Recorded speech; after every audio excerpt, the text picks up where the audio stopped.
You're about to listen to the Complete Developer Podcast, the podcast by coders, for coders, about all aspects of life as a developer. I'm Will, the curmudgeonly experienced developer.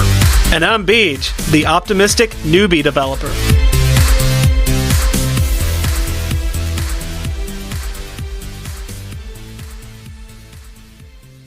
Welcome to another episode of Complete Developer Podcast. This week, we're talking about what you need to know about numbers in order to be a good programmer. We'll talk about bits, bytes, nibbles, words, and different ways that numbers are represented and the little gotchas that you have to be aware of when coding. But before we get started, Will, what have you been fighting this week? Well, this week I have moved my server, or our server, over to Linux. Nice. It's running Linux Mint with a Cinnamon desktop. And right before you got in today, I actually got a VM on my Windows machine in my, in the other office over here to remote access this thing, so I don't have to walk when I'm messing with everything. I could not ever get Windows to let me SSH into the box. It wouldn't respond to a ping, nothing based on name. Linux, I popped it open in the VM. It worked the first time. So I don't know what's going on there, other than, Windows being on crack like it typically is. Well, yeah. So that's looking like that's going to work. I probably have another 15 hours or so of work to actually get it where I want it. And you and I got to write some shell scripts. Oh, fun. Because you can still get to play Apprentice on this, because I don't want to do it all. It's all right. That's something I have been wanting to pick up. So Well, you can write all of them then. that, but So how about you? had an interesting week this past week. Started off Wednesday afternoon. I went to get the oil changed in my truck, and probably about 50 feet before the turn, heard this loud crunch and grinding noise, and pulled on up into the oil change place. Told them about what was going on. I was like, right before I pulled in, I heard this crunch and grind. They're full service, so they took a look at it. And they're like, oh, it's the stabilizer arm. So it's kind of rusted, it just needs to be replaced, and it's like $200. I'm like, all right. I said, can I drive it with it? Because I had a meeting Thursday morning. He's like, oh, yeah. I was like, okay, so I can come in tomorrow afternoon after that meeting. He's like, yeah, that's no problem. All right, cool.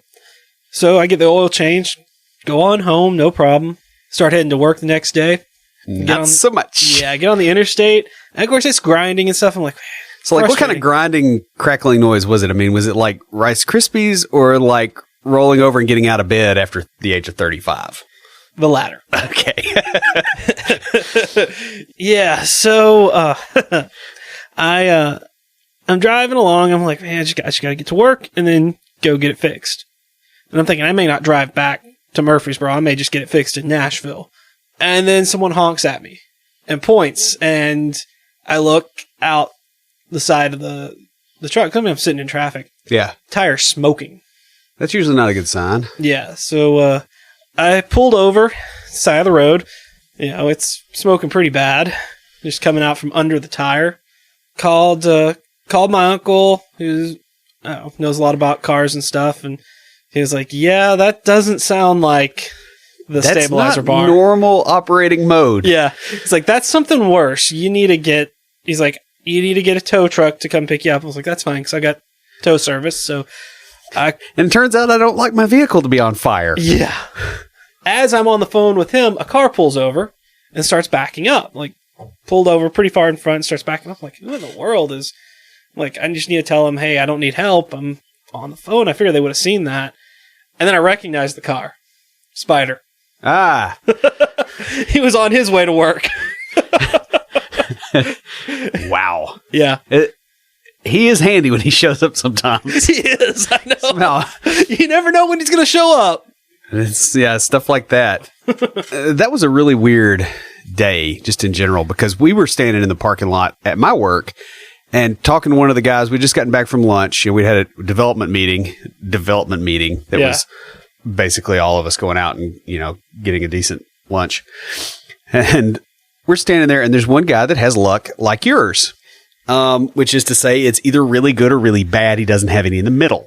That's how I described it when I got to work. And so we're standing there, And, the boss is on the phone. We're heading into the building, really. And he's standing there and he's kind of talking. And all of a sudden the boss yells. He's like, Sean, watch out. And Sean immediately steps aside and a tire comes flying through. It had jumped the berm and flown through and bounced and hit his vehicle. Wow. Just barely missed him. And of course, by then you don't see the vehicle that it came off of. And so it's just like suddenly a wild tire. Oh, wow. And of course, then we're like having this, we put the tire up by the tree at, side. It didn't do any damage or anything. And then we're having this debate over how that could have happened, like how the physics would have worked out, because you've got a big wad of nerds standing outside when this happens. And so, the guy comes around like a little bit later and we go out and we go, okay, were you making a left turn? Did you hit a bump? We're like, he's like, what? Is everybody okay? We're like, yeah, we're totally fine. You just got a bunch of dorks in here just trying to figure out the physics. And there's bets being placed. You just got to resolve this for us. And he was a big burly guy, and he didn't really know what to make of us. He just kind of was like, yeah, I made a left turn. See ya. Anyway, so back to yours.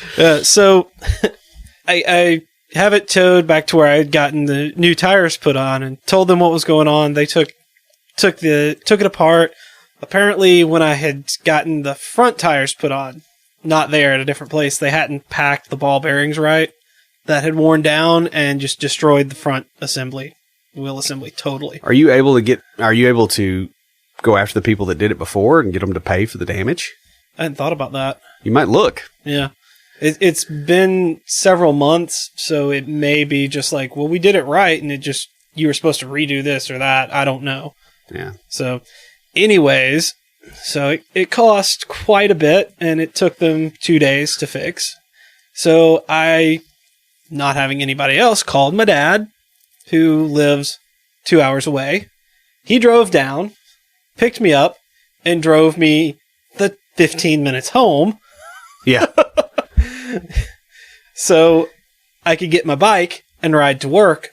This time it's probably around 12:30 or 1 by the time he got down there and stuff. And on the way to work, a pipe fell off the back of a truck and almost impaled me. Beej, I gotta tell you, when you start having bad luck, what you need to do is just go into a room with nothing in it and sit there for a day or so. The roof would collapse. Get a room without a roof. I get struck by lightning. Go to the desert. You got to do something like when your luck starts going bad, like it's a streak of it. Like you don't ever have like one thing happen. It's just like, holy moly, what happens to him? So that, wow. Yeah, exactly. So you got to, I guess it's about time to roll the IoTs thing, and you could tell us about things that would interact badly with your luck, probably. Yeah, let's go ahead and roll the music.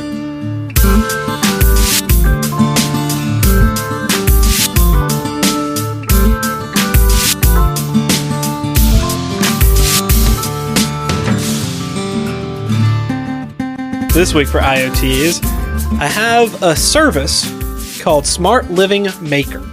It's an end-to-end Internet of Things solution for tech enthusiasts, developers, and makers. You can connect an Arduino, Raspberry Pi, Intel Edison, or pretty much any other smart device you want to the cloud services and automate with simple when-then rules, kind of similar to like IFTTT, but it also gives you data. You can visualize the data and has a mobile and web dashboard. You can also get on there and discuss concepts and your projects with experts and other people who are making things. So it's kind of neat. It's got a little community and a few other neat things about it. So I'll have a link in the show notes. So, Beej, who's talking to us this week? Well, we got a little something special. Someone who has left a comment before via email, left us a review in iTunes. And I think this is someone you know, Mark Carringer. Mm-hmm. So Mark says, Will and BJ do an excellent job providing information and advice for up-and-coming developers. Although both hosts work in the .NET world, the emphasis is on the skills needed by developers. This podcast is professionally produced with excellent sound quality. The creators understand that a good podcast must have a reliable structure that a listener can count on every episode. The overall trope is that of a dialogue between experienced developer and a newbie developer, sort of a Don Quixote dynamic. Will is adept at providing metaphors for advanced concepts that will stick in your mind, while BJ frequently manages to ask the questions you would have asked. The shows are about an hour in length. So I'm curious on the whole Don Quixote thing, like, which one of us is charging at the windmill here? You read my notes afterwards. Yeah. Yeah. I appreciate the professionally produced part of that, Mark. Actually, it really means a lot because we put a lot of effort into it. And by we, he means he. Yeah. Does. I do the editing, and thanks to our friend Jason down in Atlanta, he trained me on how to do the mastering. So shout out to him, too, because he is a big part of the audio quality of this show. But thanks, Mark. We really do appreciate the review, and we've got some more complete developer swag just for you. Yeah, we need to figure that out pretty soon. Yeah. If you'd like some complete developer swag, leave us a review in iTunes or comment on the website or any of our social media. We post all our episodes to Twitter, Facebook, LinkedIn, and to that one guy on Google+. Yes. So, starting us out, why are numbers really that difficult? Yeah, well, I mean, it seems like it would be kind of simple in practice. But we've said before that numbers are representations of things, not things themselves. Mm-hmm. And this little bit of abstract stuff makes things a little bit tricky. The big thing is you have to be able to store and process numbers in an efficient manner in order for your programs to run well. That's, literally computing is, it was initially just all numbers. There wasn't text really involved. Yeah. The thing is, those numbers also have to be accurate. Yes. We can't lose data in the process of storage, retrieval, or arithmetic functions. Right, because then, various things happen. Servers crash, Martian landers crash. It's just not good. Yeah. And at the root, things are stored as base 2, which is otherwise known as binary. And the problem is that some numbers are difficult, if not impossible, to accurately represent in binary. Take an irrational number like pi. I like pi. Yeah. You represent a approximation of pi, not pi itself, because it doesn't matter what you're storing it in. Like, it's not going to fit in anything. That's true. That's why we need them petabyte drives. Right. So that you can make sure that you know exactly the area of that circle. And the only person that can debate it with you is someone richer. But we do have to have a pretty high degree of precision because computers are used in engineering type disciplines. They're used in financial transactions. Like, if we start getting this stuff wrong en masse, a whole lot of people are going to die. Yes, that's true.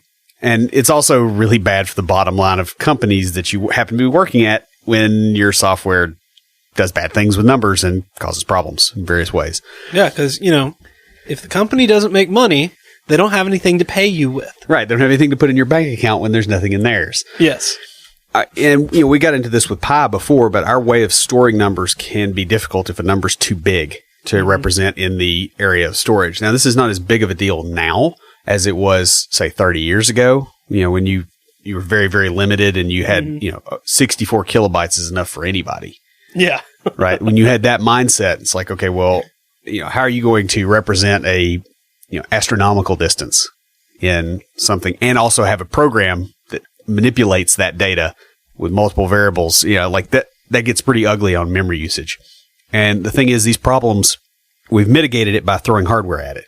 But that doesn't mean the problems have gone away. And some of the ways that we've done these things are still around. Yeah, how are numbers stored then? Well, it's all bytes, right?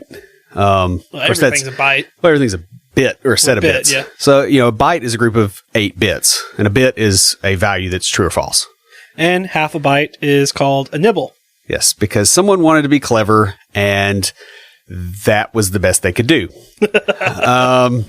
Which is probably just as well that be left alone there. Yeah. Now, a word is a fixed size chunk of bytes, and that's defined by the processor architecture. So it's the number of bits that are processed in one shot. So this is what it means by 32 or 64? Right. So it's the word size. Okay. And of course, back in the day, like I can remember it being 16 and I programmed against that. And now it's a 64. And it's typically 32 or 64 on home computers. Just think one day it'll be 256. Right. I mean, there's a limit to how much of that is actually useful. Yeah. As well, because most numbers that we actually need that are integers will fit in 64 bits. Mm-hmm. Because 2 to the 64th with some caveats that we'll discuss here in a minute. That typically is enough for most applications that are terrestrial in nature. Like, unless you're going into space or you're dealing with, crud, you could have the amount of money that is on the planet will fit in that as far as like dollar value. Of course, it's, not. What about in pesos? Yeah. Or Zimbabwean dollars during the crash. That might be a problem. But most of the time we get away with this. Now, so the basic rule is that an integer representation of a number can represent at most 2 raised to the number of bits in that type. Right? So, a single byte that's 8 bits could be 2 to the 8th. And that's because the 2 is... Well, it's either on or off. The 2 is on or off, and raised to the number of times you can do right on and off. Yeah, it's just how many different states that thing can be in. Yeah, okay. And the more bytes you have, the more of those states, and it increases very, very fast. Mm-hmm. Now, that's at most. Obviously there's cases that make that a little bit challenging, and we'll get there in a minute. Bytes can also be signed or unsigned, and this is where part of this comes in. The signing of it is basically a way to say, is this negative or positive? And I think that would just take 1 bit. It does. Okay. Right. So you still have the same range. In other words, you have the same number of states, but half of them are below 0 now. Right. So, instead of it going to 256, it's, minus 127 to 128. They do shenanigans there. But obviously, if you don't know which one you're dealing with and you get the wrong one, you just misread the thing. So you could be off by quite a bit. Okay. Quite substantially. So that's the first thing, and I think most people have probably, if they're programming very long, they have run into this, because there's enough things that are unsigned that that'll come up. When you try to increment a byte value past what it will hold, there's 2 different things that can happen, depending on, like, this is at a very low level, and typically you don't do one of these.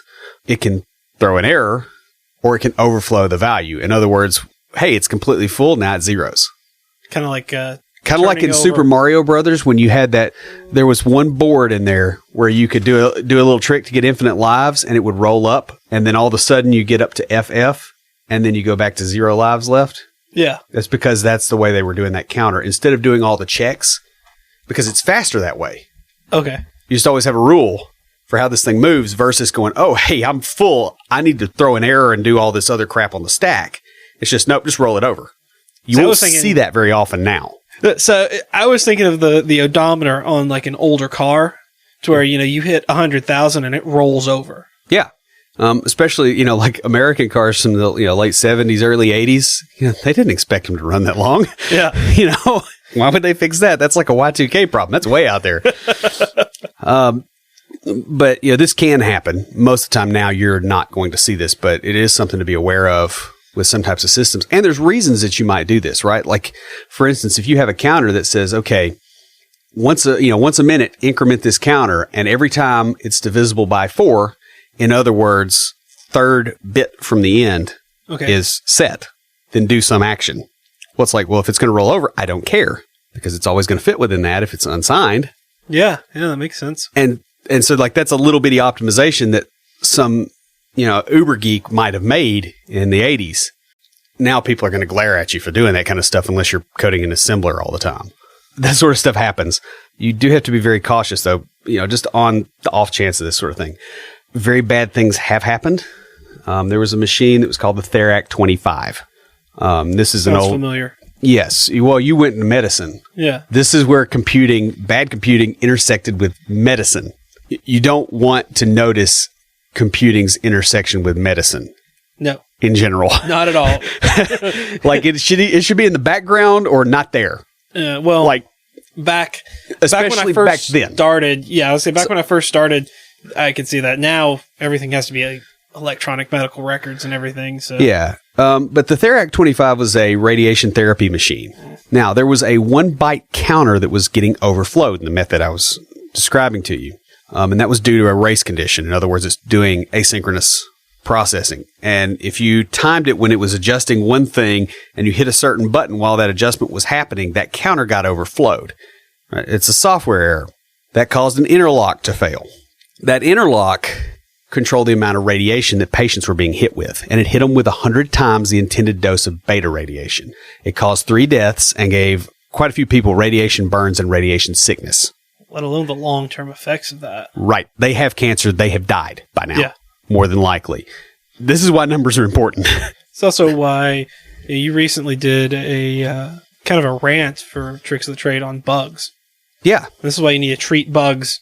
Yeah, because, Seriously. it was just a stupid little counter in one little component. But the cascading effect killed people. This is why I don't like calling them bugs. They're defects. So I guess the next thing is, let's talk about what we do with numbers and why the different problems come to pass.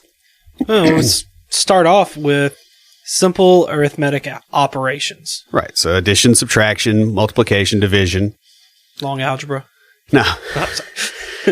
Differential equations. Right. Now, we already talked about what can happen with a plus or a minus. Yeah. With overflowing. Right. Well, you can also have a loss of precision when you divide, or with multiplication, you can have an overflow. Right. So those are pretty simple. Another thing that happens is conversion to a string representation for display or printing. Now, this works out, just fine until you have a stupid algorithm that, say, does something like dumps a whole bunch of digits out on the screen, just keeps going, keeps calculating what this value actually is, like with pi, and then dumps it to a printer, like you're going to burn up a printer eventually. Oh, I've not done that. But, I've just printed out stuff like that to the screen. But the other thing, it's also very easy to display something, and it's like, okay, well, this value is 0. Well, actually, it's 0.01, which means there is something there versus not something there. And, and if you're truncating it, you're giving a wrong value. So that's one place that this can go quite wrong. Now, you also have other things like more complex functions. So you think of all your trig functions. Well, what happens with sine and cosine? Yeah, you kind of got a range that you're working in, and not too big of a deal. But tangent, you can get an overflow. The next one is binary operations, and this is stuff like your AND, your OR, your XOR, etc. Boolean algebra. Right. So that's the thing of if I take 4 and 2 and I AND those, I get 0 because the bits, the bit for 4 and the bit for 2 are set in the two different ones, but not in both. Yeah. So then that's what the AND operation does. It consolidates that, so it'll clear it. If I OR it, I'll get 6. Yeah. And if I XOR it, I'll also get 6 in that particular case, because where the bit positions are. Whereas if I XOR 2 with 2, I get 0. This, by the way, is a trick that you'll see in assembler programming, at least last time I looked, is if you have a CPU register that has a value in it, it's faster to XOR it with its own value than it is to pull a 0 out of memory and put it there. Because you can do a CPU operation that says XOR it with itself and go away versus I have a constant that's in slightly slower storage. You've told me this before. It makes more sense now with what we just discussed. Right. Yeah. It's one of those little mathematical tricks that somebody goes, hey, let's do this. And that's great. Now, you'll see this a lot of other places too. You'll see this with bit masks. If you've ever dealt with TCP IP, like, you have the 192.168, .1.1 or .1.0. And you'll typically also see a subnet mask that's 255, 255, 255, 0. Well, that means that you have 1 byte of addresses that you can change that's within your network, and the rest is basically fixed for that subnet. Okay. That allows you to say, okay, how big of a subnet do I want versus how many addressable networks do I want? It's a little bit more complicated than that, but it's a way of shifting the address space. And so if you don't know the bit mask, you don't know how big that network is, and you can overflow it. You can get a value that you don't have the right to access. So, okay. Yeah, that's you will see that show up on occasion, and I kind of butchered that explanation because that, like, getting into all the networking stuff is going to take a minute. Yeah. Now, another one that you don't think of very often is the shift operators, and that's where if I have a stream of bits, okay, I can I can, for instance, if the first bit is 0, if I shift that thing to the left, I just multiplied it, if I shifted it left by 1 position, the whole thing, I just multiplied it by 2. You'll see the shift operators happen there too. And those will typically fall off, right? You shift and clear it. Mm-hmm. At least that's the way I've seen it. You still don't see this very much, but it happens at a low level for certain particular use cases.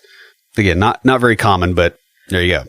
The other thing we do with numbers, and this is where you will get burned very badly, is we use them as the underlying representation for other data types because that's what we have is bytes.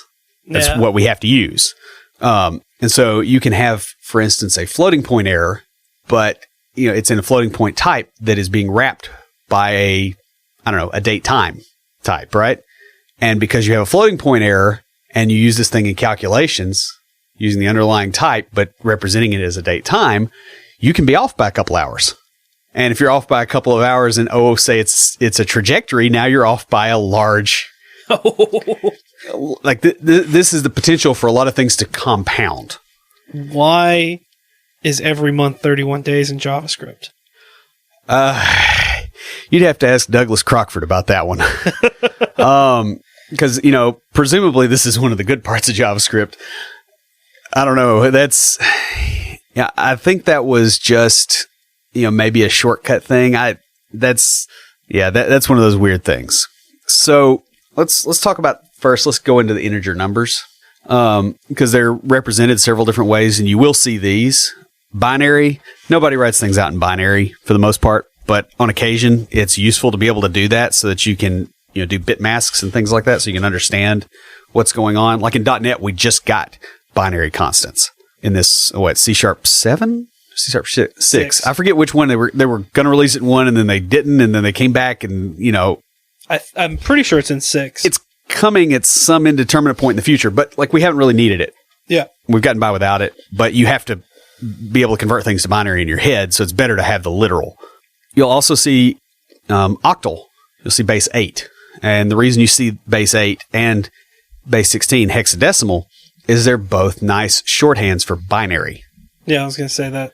Because of and there's some mathematical reasons that I'm not completely qualified to really go, okay, here's what the things are called. It's like, this is a shortcut and it works. I'm the pitcher, not the physicist describing the ball game. I'm sure we'll find somebody that can do that, but that isn't me. And then there's also decimal, which is what the rest of us use. And this is for. Could it also be because of the whole 8 bits to a byte? I think it was just a useful shorthand. I'm not entirely sure why octal got used to the degree that it did versus hexadecimal. And it may have been one of those things that one side of the Atlantic they did this and one side of the Atlantic they did that. Or one side of the Pacific they did this and one side of the Pacific they did that. And because communication channels were slow, ideas didn't spread. Gotcha. That's one of those things that's probably lost to history, to be 100% honest. Okay, so integer numbers, there's all these different representations, and you obviously have to be able to figure out which one you're in. Because if you see 1, 0, what is that? Well, in binary, that's 2, right? What is that in octal? I don't know. I'm trying to think. I'm like, I know what it is in decimal. Yeah, well, what is it in octal? That would be 8 in octal. I had to think about that a minute. What is it in hex? 16. Yeah, that's pretty easy there. Yeah. Because it's double. And obviously in decimal we know what that is because, except for the occasional person with the extra finger, we have 10 of these. So you just have to be sure that you know what the underlying representation is when you're reading it from a string. That kind of matters. Now, here's where things really get ugly. And this is where you get non-integer numbers. Because it turns out there's more of those than there are of integers. Really? Yeah. In fact, there's an infinite number of non-integer numbers between any two integer numbers. And there's an infinite number of integer numbers. Right. So there's lots of them. I hate numbers and stuff. There's so many of them, right? I forget what that was from. I have a bad feeling it's like Beavis and Butthead or something. But anyway, when you represent a non-integer number, there's two pieces that are used in the storage typically. The first is a significand, mantissa, or coefficient, which is a signed digit string of a particular length in a particular base, which is called the radix. I think you've probably seen the radix come up when you've been parsing strings into integers in JavaScript. Don't remind me of that. Yeah. Okay, that's the first piece, right? Is you got your mantissa or your coefficient. And the second piece is a signed integer exponent, which modifies the magnitude of the first number. Now, most of us are going to hear this and go, okay, that's great. And then there's mathematicians that are going to go, but then there's some numbers you can't represent. And that's right. You win cash and prizes. Not really. Not from us. Yeah. From somebody out there. Just go find them. Now, these can be stored in different bases. Base 2 is the most common for hardware reasons.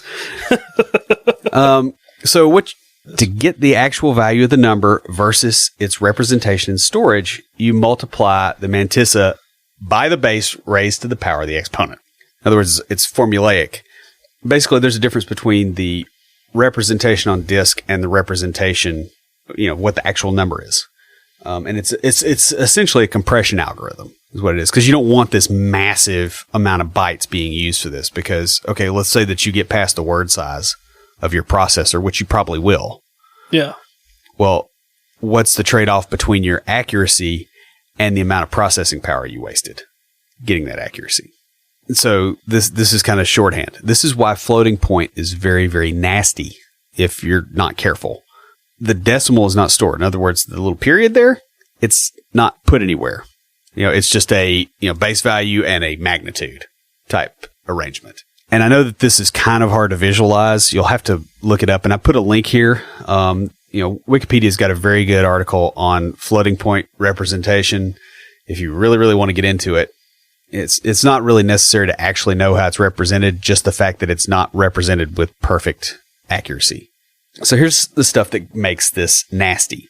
The length of the significand or mantissa, which is easier to pronounce, so I'm going to call it the mantissa from now on so I don't get tongue-tied. The length of the mantissa tells you how precisely you can represent a number.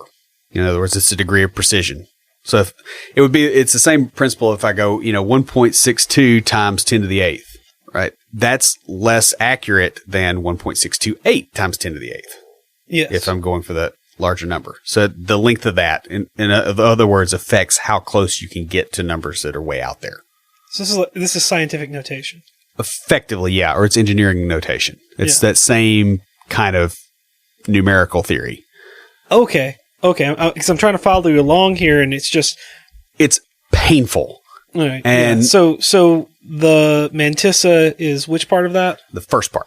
So it's like the 1.08. Right. Okay. And then you understand, of course, you've got the radix, which is the base that you're in, and then the magnitude of that radix, because it'll be, base 2 times whatever, so it'll be like 10 1.08 times 2 to the right whatever, or times 2. Okay. Yeah, and it's understood what the radix is. Like, that's not stored as part of it. What does this have to do with logs? Because this seems some... Logs. Logarithms? Oh, lordy. Yeah, there's a lot of math under here. If your sister's listening, she's probably going to be like, in heaven? Either in heaven or in hell, and we'll know. Either way.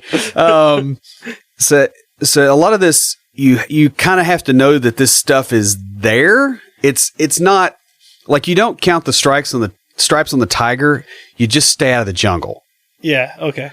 Now, again, you get...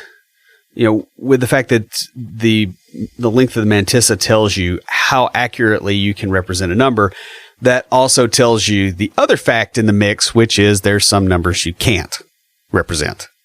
Yeah, that makes sense. You might be able to get close. It's not just irrationals. It's...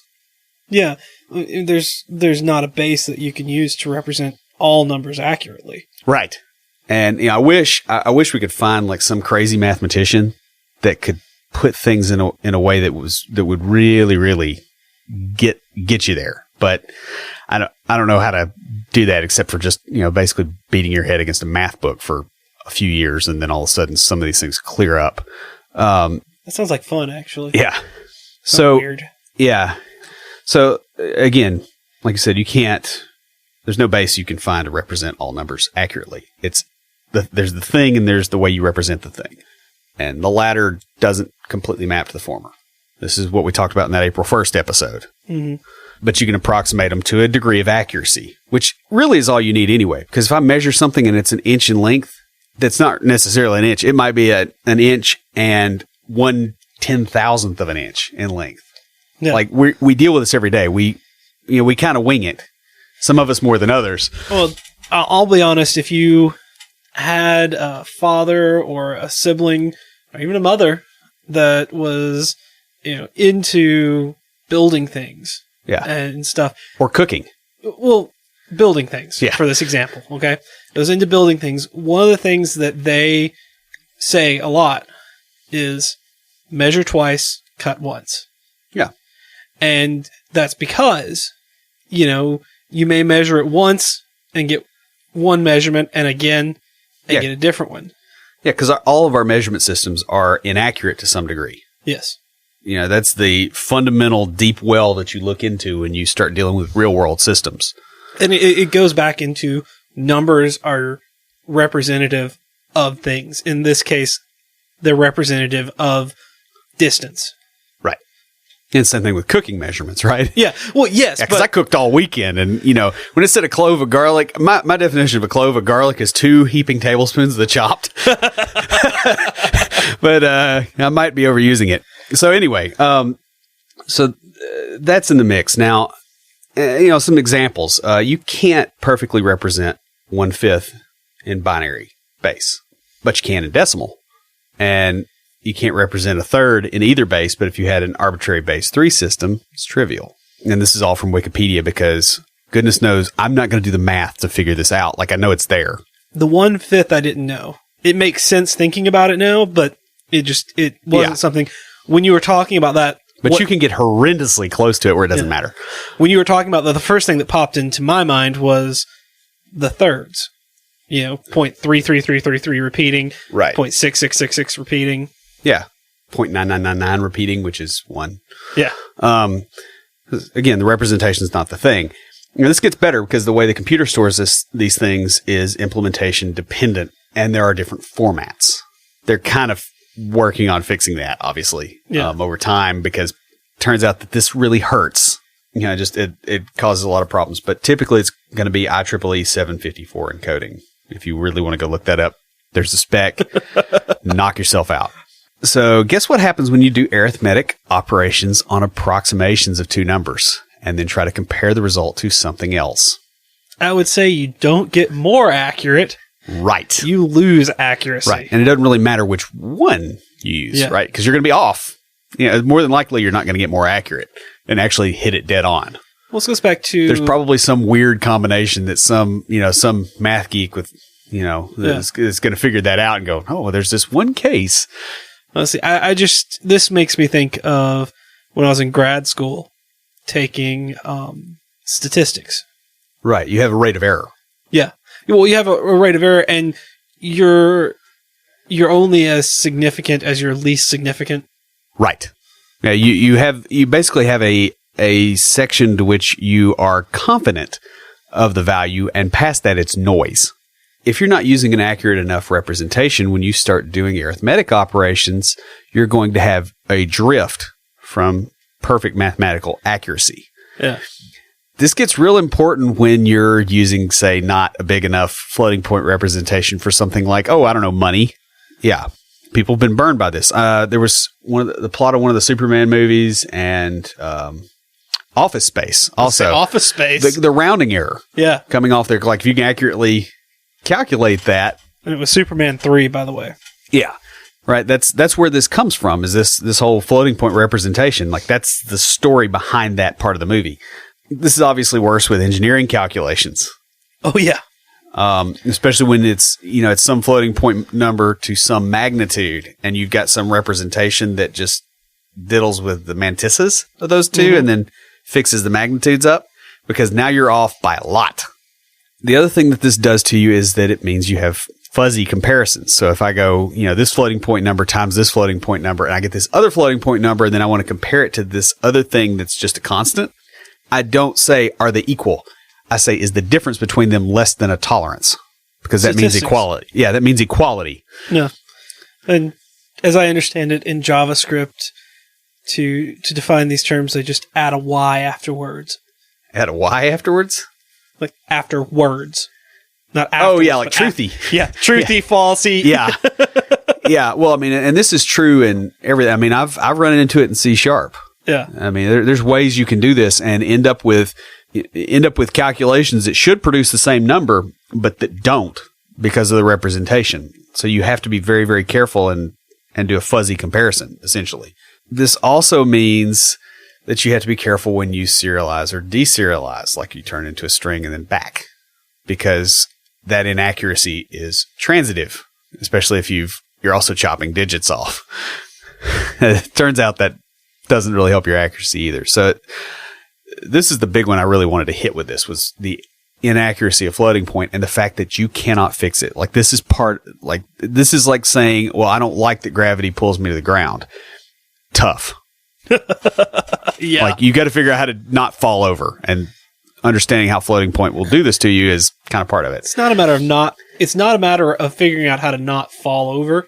It's a matter of figuring out how to fall over. Yeah, because you're going that way. Yes.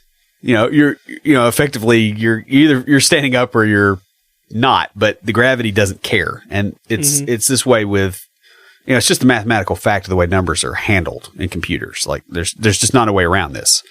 So now, this was rational numbers, right? Yeah. What do you do with irrational numbers, right? So you have a non-repeating, non-terminating value. You have phi or pi or, and I forgot the other one. Sad number. Yeah. What would you do with an irrational number in this particular case?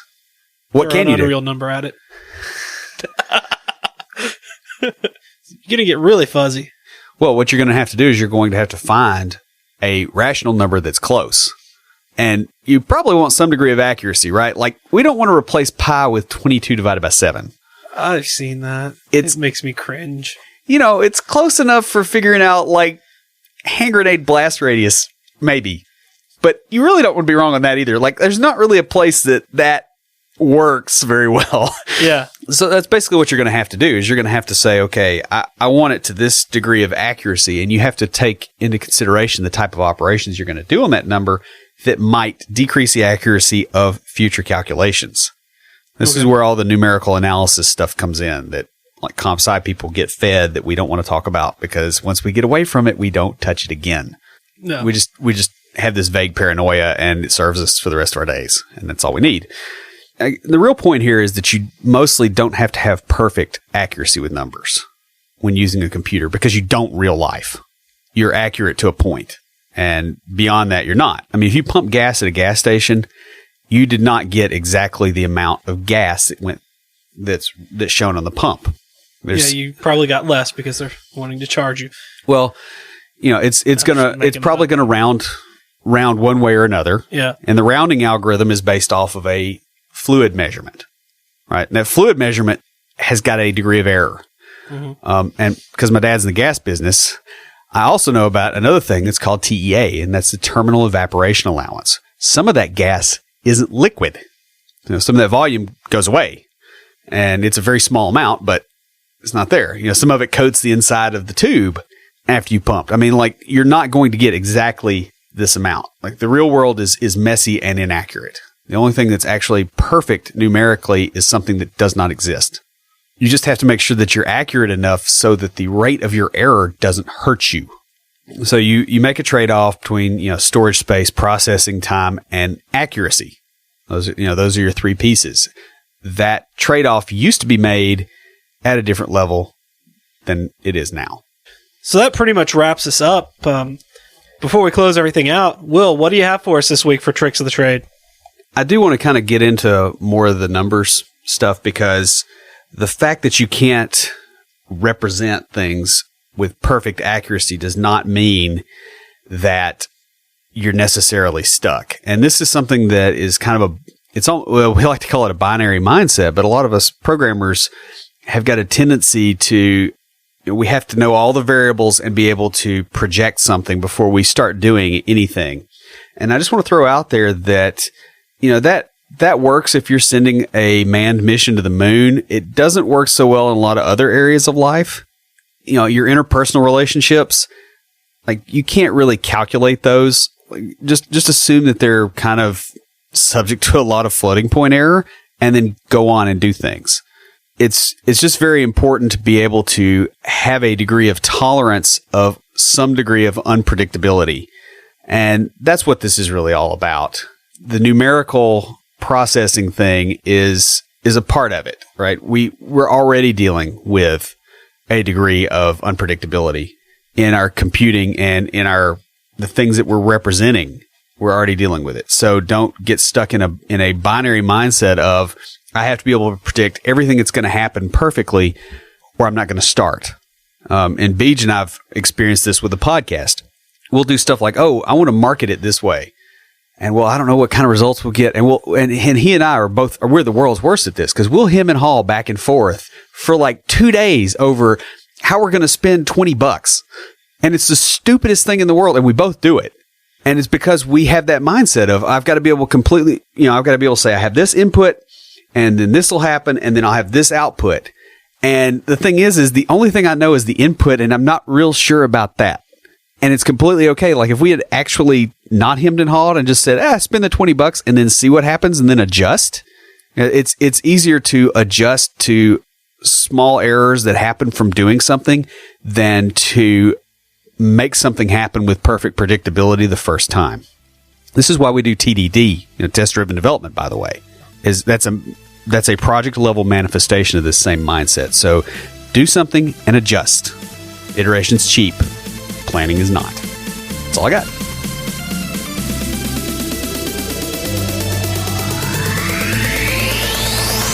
Stand by for Titanfall. If you have a question or comment for us, please email us at neckbeards@completedeveloperpodcast.com. Our theme music is an excerpt from Stand By for Titanfall by Pure Bells, available on SoundCloud and licensed under Creative Commons. The intro music for IoTs is Hillbilly Hip Hop by Jason Belcher. For references, show notes, and to sign up to our email list, be sure and check out the website at completedeveloperpodcast.com. You can also follow us on Twitter at CompleteDevPod and like our page on Facebook to keep up with the news about the show. Thanks for listening. See you next time.